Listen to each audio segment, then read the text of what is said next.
में उपस्थित हूं आप सबके सामने। आज इनकी कुंडली लेकर के आया हूं। इनका नाम देव है और ये हैं गुजरात अहमदाबाद से। इनकी कुंडली जो है वो चैत्र माह में जन्मे हैं। एक बात बताता हूं। कोई आवश्यक नहीं है कि आपके जीवन में जो घटनाएं घटित हो रही हैं, चाहे अच्छी या बुरी, वो सिर्फ ग्रहों के कारण ही होती हों। उसके पीछे के जो सिद्धांत काम करते हैं वो बहुत ज्यादा और बहुत हद तक करीब करीब अत्यधिक मात्रा में पंचांग पर निर्भर करते हैं। मतलब आपकी कुंडली का पंचांग कैसा बना है और उसकी व्याख्या कैसी हो रही है, वो क्या परिणाम आपके जीवन में दिखा रहा है, ये समझने की आवश्यकता है। शुरू करते हैं आज का कार्यक्रम। कहीं नहीं जाना है, बिल्कुल बन के रहिएगा। चैत्र माह में जन्मे हैं तो थोड़ी गर्मी और उष्णता रहेगी स्वभावतया। ये प्रभाव अगर इसको बदलना है तो अपने ऊपर काम करने की आवश्यकता होगी। फाल्गुन और चैत्र का प्रभाव जो होता है वो व्यक्ति को प्रेमी किस्म का बना देता है। स्वभावतया व्यक्ति प्रेम ढूंढता है, खर्चीला होता है। उत्तरायण में जन्मे होने के कारण आत्मबल बड़ा बलवान होता है और शुभ ग्रहों का प्रभाव सूर्य के साथ बढ़ जाता है। मतलब सूर्य के साथ जितने भी शुभ ग्रह हैं वो सबका प्रभाव अच्छा रहेगा, शुभता रहेगी। वसंत ऋतु का प्रभाव मैंने बताया कि व्यक्ति प्रेमी है और प्रेम करने वाला है। मंगलवार, कृष्ण पक्ष के अमावस्या, ये दोनों चीजें निगेटिव हो रही हैं। मतलब जहां व्यक्ति में उग्रता, व्यग्रता, चंचलता, चित्त का अस्थिर ना होना, मतलब होना अस्थिर होना और मन का स्थिर ना होना। और अमावस्या के जन्मे होने के कारण व्यक्ति के जीवन में व्यापार का क्षेत्र ज्यादा देख रहा हूं या अर्ध सरकारी क्षेत्र ज्यादा देख रहा हूं। मन थोड़ा सा अनस्टेब्लिश होता है और कई बार व्यक्ति जो होता है वो थोड़ी बहुत हानि में भी जाता है। ये बात यहां तक क्लियर। मंगलवार का जन्म व्यक्ति को अपने उग्रता पे और अपने हाजिर जवाबी पे कंट्रोल करना चाहिए। उत्तर देने से पहले थोड़ा सोचना चाहिए। आगे जन्म जो हुआ है वो इनका उत्तरा भाद्रपद, ये शनि का नक्षत्र। दाम ले और काम करे। मतलब व्यक्ति जो है वो कभी कभी आलस्य से युक्त रहे और व्यक्ति का पराक्रम कमजोर हो सकता है। साथ ही साथ ऐंद्र योग में जन्मे होने से व्यक्ति राजसिक होता है और सुख भोग लेता है। उसके पीछे का प्रधान कारण, और ये चीज तभी लागू होगी जब जन्म कुंडली में शुक्र उच्च के, देखिए यहां भी बैठे हैं। मतलब ऐंद्र योग में जन्मा और चतुष्पाद करण, ब्राह्मण वर्ण और मनुष्य गण के होने के कारण व्यक्ति जो है वो राजसिक और सात्विक भी है। दोनों का प्रभाव रहेगा पर राजसिक ज्यादा है। मतलब एक तरीके से अगर आप इसको समझते हैं तो व्यक्ति जो है वो थोड़ा दुख भी है, सुख भी है, पर ऐश्वर्य उसके पास बना हुआ है और उसमें किसी भी तरीके की कोई कमजोरी मैं नहीं देख रहा। व्यक्ति जो है वो पूरा तात्विक है, लक्षण अच्छे हैं और व्यक्ति जो है वो सबके साथ मिल करके, बाहर निकल करके धन खर्च करने को लेकर के थोड़ा सा संयम करना चाहिए। बाहर निकलने से देश देशांतर में जाकर के यात्रा करे और उससे धन कमा करके ला करके घर का भंडार भरे, ऐसी स्थितियां बनती हैं। ये इनकी कुंडली का पंचांग था जो आपको क्रमशः ऐसा बना रहा था। अब इसको आप लग्न कुंडली पे लेके आता हूं। लग्न बना सिंह राशि का। मतलब ये कहां की राशि है जो मूलतः यहां बनती है। अरे भाई साहब, काल पुरुष की कुंडली में 1 नंबर यहां बनता है ना, तो 2 यहां लिखेगा, 3 यहां, 4 यहां और 5 यहां। अभी मैं आप लोगों से कार्यक्रम पे बना रहा हूं। इससे पहले कोई राजस्थान की महिला थी, उन्होंने मुझे बात करी कि पंडित जी मैं शुल्क अभी भेज देती हूं, अभी ही बात कर दो। मेरे यहाँ बात 10 से 15 दिन बाद होती है और मैं जल्दबाजी में बात नहीं करता। तो अगर किसी भी ऐसे व्यक्ति को जो जल्दी में बात करना चाहता है वो मेरे यहाँ संपर्क ना करे। क्लियर है? मैं समय देता हूं एक कुंडली पे 1 से 1.5 घंटे। भविष्य में भी जब कभी आवश्यकता पड़ती है तो आपके साथ उपस्थित होता हूं। दोबारा पैसे नहीं लेता, उसके ऊपर निर्भर करती है बात। लेकिन हाँ, मैं जल्दबाजी में कुंडलियां नहीं देखता। ये बात मैं खुले तौर पे बोल देता हूं। वक्त को वक्त देना ही होगा, नहीं तो उधर ही रहिए। ये बात यहां सूर्य की बात है। तो अब एक बात और भी है कि जब लग्न में ही 5 नंबर की राशि बनी, यानी कि 5वां भाव किसका होता है? यश का, मान का, कुल का, पद का, प्रतिष्ठा का, मंत्र का, साधना का, पूर्वजों का और पूर्वजों के लाभ का, आशीर्वाद का। क्योंकि इसका वो त्रिकोण भी तो होता है ना, 9वां भाव। तो इस कारण से कि जब जन्म कुंडली में सूर्य की राशि बनेगी, यानी कि व्यक्ति के अंदर सिंह के गुण दिखेंगे। मतलब वो पराक्रमी होगा, बलिष्ठ होगा, आलसी होगा और कई बार व्यक्ति जो होता है एक संततिवान होता है। और व्यक्ति जो है वो कई बार काम के अतिरेक से प्रभावित होता है, कामातुर होता है। और ये स्थिति और भी ज्यादा तब बढ़ जाती है जब लग्नेश अष्टम में बैठ जाते हैं, और खास करके उच्च के शुक्र के साथ। मतलब अब जरा गौर करिए तो चार चार ग्रहों का प्रभाव व्यक्ति की कुंडली के अष्टम भाव को प्रभावित करेगा। जहां शुक्र बैठे हैं, जो कौन है, पराक्रम भाव के अधिपति, विपरीत पहले मंगल कौन है, भाग्य के अधिपति, मतलब भाग्य का प्रभाव थोड़ा कमजोर हो सकता है, सुख भोगेगा पर थोड़ी सी निंदनीय स्थिति भी है। सूर्य अष्टम में यानी कि लग्नेश अष्टम में, इसका मतलब है कि व्यक्ति दूर जाकर के काम करे और दूर देश की यात्रा करे। चंद्रमा, इसका मतलब है कि व्यक्ति धन बचाने में मुश्किलें पैदा करे, या जब उलझ जाए किसी चीज में तो उलझा उलझा सा रहता है। इस वजह से लड़ने झगड़ने से दूर रहना चाहिए किसी से भी। इस सूर्य के ऊपर और इतने सारे ग्रहों के पीछे बुध बैठे हैं, और बुध के ठीक आगे इतने सारे ग्रह। अब जरा बुध को देखिए तो बुध कौन बैठे हैं जो लग्न को देख रहे हैं, तो लाभ के अधिपति ने लग्न को देखा है। इसका मतलब यह बनता है कि लग्न के अधिपति जब अष्टम में बैठेंगे उच्च के शुक्र के साथ, तो यहां पे व्यक्ति जो है वो ज्ञानी है, तार्किक है, बुद्धिमान है, आयु का मालिक करेगा खुद को, और व्यक्ति समझदारी के साथ प्रत्येक निर्णय को लेने वाला होगा। लेकिन गौर करिए, मैंने मंगलवार का दिन बताया है, और लग्न को बुध जब देखेंगे तो व्यक्ति के जीवन में और जेहन में पाप भी समाएगा। अब वो थोड़े बहुत पाप कर्म भी करेगा, पाप कर्म में रत भी होगा। इसके पीछे का एक सिद्धांत ये भी कहता है कि 12वें के अधिपति के द्वारा जब लग्नेश की स्थिति बन जाती है तो व्यक्ति को कई बार पाप कर्म में रत कर देते हैं, या व्यक्ति जो है वो कई बार दूसरों के धन पे, दूसरों की स्त्रियों पे और दूसरों के स्वभाव से अपने आप को तुरंत ही प्रभावित करके उससे ईर्ष्या करने लगता है। ऐसी स्थिति में नहीं जाना चाहिए। और मैंने तो ये बात कई बार कही है कि देव गुरु बृहस्पति और जब सूर्य की स्थिति अष्टम में जाए तो हमें अपने पेट का, हमें अपने धन का, हमें अपने व्यय का, हमें गुरुजनों के आदर का, हमें धर्म का, हमें मंत्र का, हमें पितरों का, इन सब लोगों के जीवन में आश्रय की आवश्यकता होती है और उसको ठीक करना पड़ता है। मतलब इन चीजों पे आपको काम करना होगा। क्यों? क्योंकि लग्नेश के साथ कौन बैठा, ये अष्टम भाव जो होता है वो स्वभाव का भाव होता है। स्वभाव को कोई दिशा ही नहीं मिल रही है, इस वजह से व्यक्ति को अपने सबसे पहले स्वभाव पे काम करने की बात है कि आप किस नेचर के हैं। क्योंकि अभी तक कई बार आपको लोग पहचान नहीं पाए हैं और उसको आपने सही तरीके से अपने ऊपर काम भी नहीं किया है। काम की अधिकता है, लेकिन जब व्यक्ति काम करने जाए, मतलब काम की अधिकता मतलब बिस्तर, सैया, पत्नी, जब उसके पास जाए तो तुरंत ही कमजोर पड़ जाता है।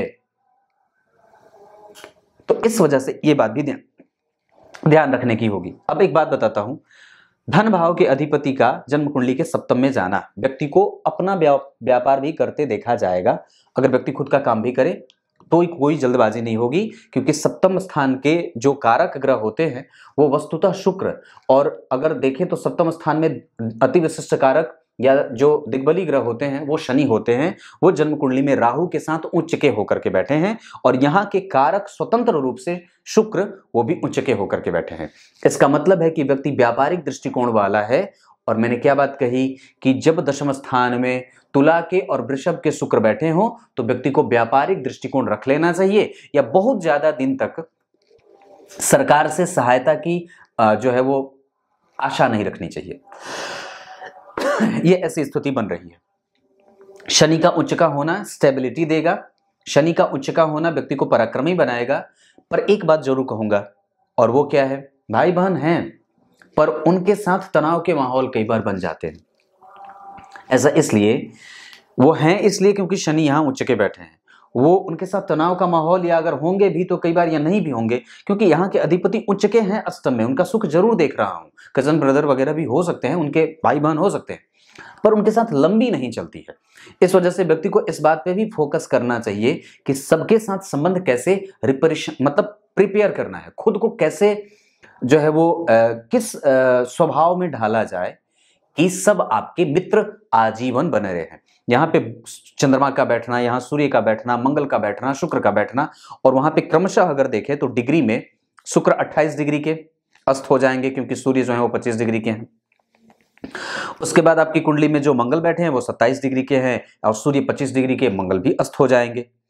उसके बाद आपकी कुंडली में चंद्रमा जो है वो 14 डिग्री के हैं और सूर्य जो है वो 25 डिग्री के, वो तो पूर्णतया अस्त हो जाएंगे।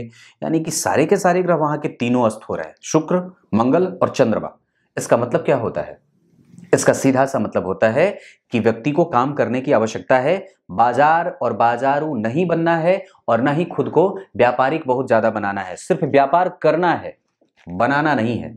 बनाना और करने में अंतर होता है। कैसे स्पष्ट करता हूं। व्यापारिक बनने का मतलब है कि आप प्रत्येक रिश्ते में लाभ देखेंगे, जबकि रिश्तों में लाभ नहीं देखे जाते। वहां सिर्फ आत्मीयता होती है और दिल उपस्थित होता है, हृदय उपस्थित होता है और भाव उपस्थित होता है। लेकिन व्यापार करने का मतलब है कि जहां मेरा व्यापार है वहां पे किसी भी तरीके की मैत्री काम नहीं करेगी, वहां सिर्फ और सिर्फ व्यापार होगा। क्लियर है ये चीज?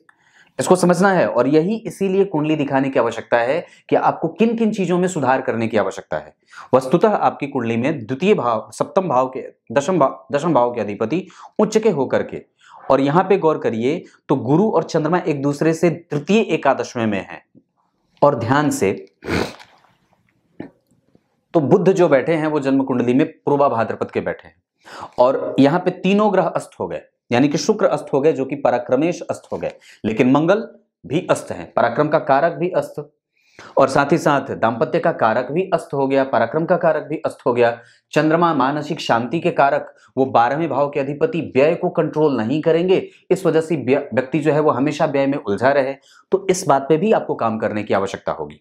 इसका मतलब ये बनता है कि हमें अपने व्यक्तित्व को, आप हैं मुखर स्वभाव के, क्योंकि इतने सारे ग्रहों का प्रभाव जब अष्टम भाव पे पड़ेगा तो निसंदेह स्वभाव कमजोर जरूर होगा।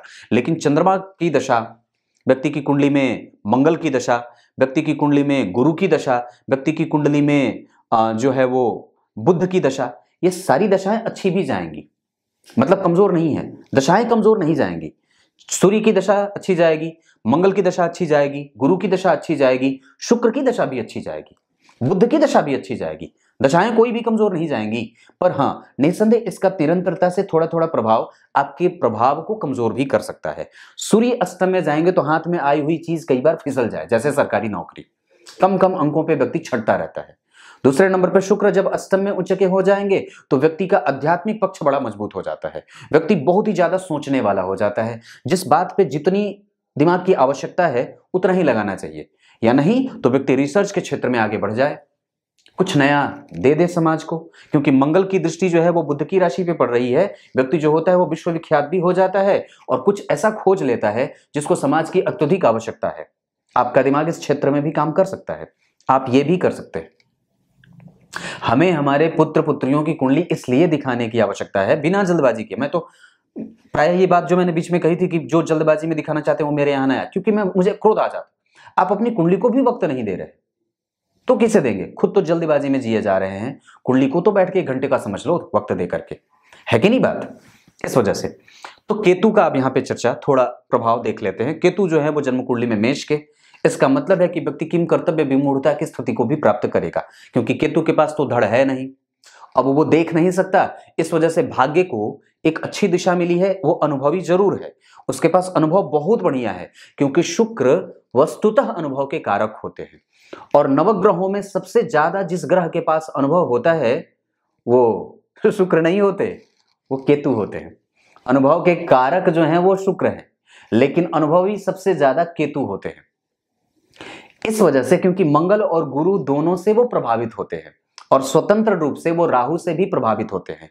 इस कारण से कि आपकी कुंडली में जब भाग्य भाव पे शनि की नीच दृष्टि पड़ेगी तो भाग्य को अवरोध मिलेगा। यानी कि शनि की दशा में व्यक्ति को अपने भाग्य को और अपने व्यय को और अपने धर्म को जागृत करना होगा। मतलब व्यय थोड़ा अधिक हो सकता है तो किस पे करना है? शनि की दशा चले तो धर्म पे दान बढ़ा दीजिए, सेवा बढ़ा दीजिए, गुरुजनों को अपने घर पे बुलाइए, उनकी सेवा करिए, ब्राह्मणों का सत्कार बढ़ा दीजिए, एकादशी का व्रत उठा लीजिए, सूर्य को अर्घ, हनुमान चालीसा का पाठ, बजरंगबली के मंदिर का दर्शन, पीपल के वृक्ष को जल और विष्णु सहस्त्र नाम का पाठ, भगवान राम रक्षा स्तोत्र का पाठ, आदि आदि चीजें कर सकते हैं।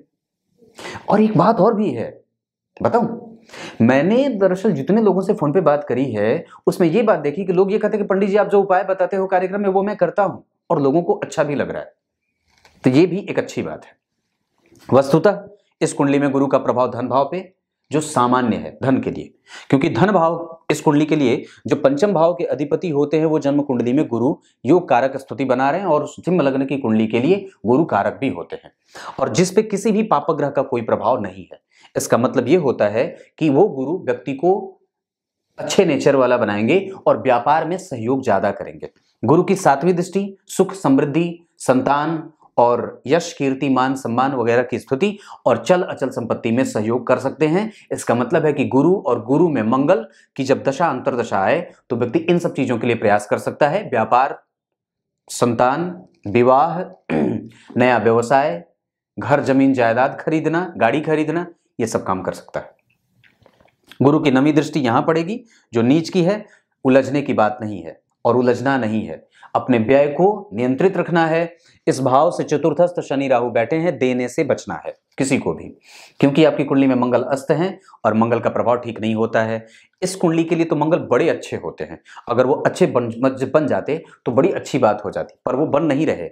अष्टम भाव में बैठने के कारण जहां व्यक्ति को आयु तो दे रहे हैं, क्योंकि लग्नेश भी अष्टम में और मंगल भी अष्टम में, शुक्र भी अष्टम में, तो आयु है, लेकिन व्यक्ति को जाने से बचना चाहिए। यात्रा पे जा रहे हो मंगल की दशा में, सूर्य की दशा में, चंद्रमा की दशा में, तो थोड़ा संभल जाइए। चाहे मंगल सूर्य और चंद्रमा की दशा हो तो व्यक्ति को देने से बचना चाहिए किसी को, या उस समय अगर हो सके तो आपकी कुंडली के आधार पर जो बात मैं देख रहा हूं, उत्तरा भाद्रपद नक्षत्र बीत रहा हो तो यात्रा ना करिए, दवाई ना खाइए, किसी को कुछ दीजिए मत, कोई दान वगैरह मत करिए, ये काम कर। पर करना कब है? पुनर्वसु, पुष्य, अनुराधा और मृगशीरा, हस्त, श्रवण, रेवती, उत्तरा फाल्गुन, उत्तरा भाद्रपद, उत्तरा आषाढ़ा, ये सब चीजें, पर उत्तरा भाद्रपद में नहीं, ये छोड़ करके। रेवती भी ठीक है। केतु जो बैठे हैं वो भरणी नक्षत्र के बैठे हैं, जिसके अधिपति शुक्र व्यक्ति को आध्यात्मिक ज्ञान का द्योतक और आध्यात्मिक ज्ञान में उसका अनुभव बड़ा अच्छा होता है। साथ ही साथ वो व्यक्ति कभी कभी केतु की दशा में छोटे पैसे पे काम करता है। अभी आपकी कुंडली में बुध की दशा के बाद केतु ही आने वाले हैं। इसका मतलब है कि व्यक्ति को अनुभव को लिखने का और अनुभव को लेने का अवसर अभी आएगा, और वो 2033 में, मतलब अभी 2022 है तो अभी वक्त है। पर वस्तुतः आपकी कुंडली के लिए अभी बुध की दशा चल रही है, जिसके बारे में मैंने ये बात कही है कि वो ठीक है, वो खराब नहीं है। हाँ, क्योंकि जन्म कुंडली में वो सप्तम भाव में बैठे हैं और यहां से व्यक्ति को व्यापारिक दृष्टिकोण देंगे, जल्दबाजीपन की स्थिति देंगे, और गुरु और बुध का 2 शुभ ग्रहों का केंद्र में बैठना, जो कौन है आपकी कुंडली का जन्म कुंडली में लाभ और धन के अधिपति होकर के खुद का व्यापार करने का इशारा करवा रहे हैं, और गुरु से केंद्र में जाकर के व्यक्ति को नारायण का भक्त भी बना रहे हैं। शनि उच्च के होकर के व्यक्ति को जिस भी काम में गंभीरता के साथ, यहाँ पे व्यक्ति का कम्युनिकेशन बहुत अच्छा है, उसके ट्रांजिशन बड़े अच्छे हैं, उसका प्रभाव बहुत अच्छा है, उसके ऊपर मंगल के प्रभाव से व्यक्ति को जो है वो एक अलग तरीके का जो है वो निगेटिव पक्ष भी देख रहा हूं, तो पर उसका एक सकारात्मक पक्ष ये रहेगा कि व्यक्ति जितनी मेहनत करेगा उसको उसका परिणाम मिल जाएगा, भले देर से मिले, क्योंकि शनि की दृष्टि यहां है और यहां के अधिपति जन्म कुंडली में योग कारक स्थिति बना रहे हैं, राजयोगों की भांति परिणाम करेंगे। 12वें भाव के अधिपति का अष्टम में जाना ये विपरीत राजयोग बनाएगा, पर यह बात गौर करने की है कि लग्नेश भी चूंकि अष्टम में बैठे हैं, इस वजह से वो थोड़े से कमजोर प्रभाव ज्यादा देंगे। इसका मतलब है कि हमें सावधान रहने की आवश्यकता ज्यादा है सूर्य चंद्रमा और मंगल की दशाओं में। वस्तुतः सूर्य चंद्रमा और मंगल में, तीनों ही ग्रह में, यहाँ पे न तो चंद्रमा भी कमजोर नहीं है क्योंकि वो ठीक बैठे हैं। 12वें भाव के अधिपति का 8वें भाव में बैठना एक ग्रह के रूप में ठीक होगा, पर वो चंद्रमा के लिए ठीक नहीं होगा, वो चंद्रमा ठीक नहीं है। मैंने क्या बात बताई है हर बार कार्यक्रम में कि सूर्य और चंद्रमा का 6ठे 8वें और 12वें का दोष तो नहीं लगता है, पर हर ग्रह सबसे पहले भाव से प्रभावित होता है। इस वजह से व्यक्ति के पिता का स्वास्थ्य, पिता के साथ संबंध और व्यक्ति के धन को इकट्ठा करने में मशक्कत बहुत ज्यादा करनी पड़ती है, क्योंकि लग्नेश 12वें भाव के अधिपति के साथ अष्टम में जा रहे हैं। पर इतनी बात जरूर है कि व्यक्ति को पैतृक संपत्ति मिल जरूर जाती है और व्यक्ति पिता से संपूर्ण लाभ प्राप्त कर लेता है। वहीं अगर आप शनि की 7वीं दृष्टि यहां देखेंगे तो भाग्य में कमजोरी मिलेगी, और वहीं 10वीं दृष्टि अगर देखेंगे तो व्यय भाव पे या 12वें भाव पे शनि और राहु के प्रभाव से युक्त होने के कारण। क्यों? क्योंकि 12वें भाव से शनि राहु केंद्र में और 6ठवें भाव से शनि राहु केंद्र में, और 6ठवें भाव के अधिपति जब जन्म कुंडली में 10वीं दृष्टि से 12वें भाव को देखेंगे तो निसंदेह एक अलग प्रकार की कमजोरी भी देंगे, क्योंकि वो चंद्रमा की राशि को देखेंगे तो माता के स्वास्थ्य और माता के साथ मतभेद की स्थिति भी पैदा करेंगे। ऐसा इसलिए क्योंकि यहाँ का अधिपति जन्म कुंडली में अष्टम भाव में बैठे हैं, और वस्तुतः वो जन्म कुंडली में किसके साथ बैठे हैं? सप्तम भाव के अधिपति के साथ, और जरा गौर करिए तो वो अपने भाव से पिछले भाव के फल को देखिए तो शनि और राहु बैठे हैं। इस वजह से माता जो है वो कई बार अनुशासित बहुत ज्यादा हो जाती हैं, या कई बार जो होता है वो माता का स्वास्थ्य कमजोर सा रहता है। माता के स्वास्थ्य पे शनि, राहु, केतु और मंगल की दशाओं में ध्यान देने की आवश्यकता होगी। ये मैं ऐसे बता रहा हूं, अब सिर्फ आपको ये देखना होगा कि दशा कौन सी चल रही है, बस इतनी खाली देख लेंगे और ये कार्यक्रम आपके लिए सहायक सिद्ध हो जाएगा कि अभी ये काम करना है। इस कुंडली में सूर्य की दशा में यात्रा करने से, चंद्रमा की दशा में यात्रा करने से, मंगल की दशा में यात्रा करने से थोड़ा बचना चाहिए। एक्सीडेंट वगैरह होने के योग बनेंगे। और एक बात और बता देता हूं, क्योंकि शनि और मंगल एक दूसरे को तो नहीं देख रहे, लेकिन मंगल की 8वीं दृष्टि यहां पड़ रही है। इस वजह से व्यक्ति कभी कभी दुर्ग्रता से युक्त होकर के पत्नी सुंदर मिलेगी, विदुषी मिलेगी, पक्की गारंटी देता हूं, क्योंकि बुध यहां बैठे हैं, कुंभ राशि के बैठे हैं, मित्र की राशि में बैठे हैं, यहाँ का अधिपति उच्च का है और शनि तीसरे भाव में बैठे हैं। इस वजह से व्यक्ति में एक अलग तरीके का साहस भी होगा और पत्नी तिकड़मी भी होगी और कई जगह से व्यक्ति को दिमाग भी देगी, ऐसे करोगे तो ये लाभ होगा। ऐसी पत्नी मिल सकती है, ससुराल धनवान। और पत्नी के आने के बाद व्यक्ति के स्वभाव में बदलाव भी देख रहा हूं, अलग तरीके का, जो कि पॉजिटिव होगा, वो नकारात्मक नहीं है। अब आपको नवमांश कुंडली में लेके आता हूं। यहां पे बुध की राशि का बनना, जहां के अधिपति का गुरु के साथ जाना, मतलब सप्तम और लग्न के अधिपति, दशम के अधिपति और चारों केंद्र के अधिपति एक साथ बैठ गए, ये अच्छी बात है। इस वजह से भी मैंने ये बात कही थी। मंगल और शुक्र का यहां बैठना वो थोड़ी शंकालु हो सकती हैं, या आप ऐसे हो सकते हैं, या फिर आपकी प्रवृत्ति ऐसी हो सकती है। हालांकि यहाँ पे शुक्र यहां भी उच्च के हैं, तो व्यक्ति के जीवन में धन, ऐश्वर्य, सुख और समृद्धि की कोई कमी नहीं है।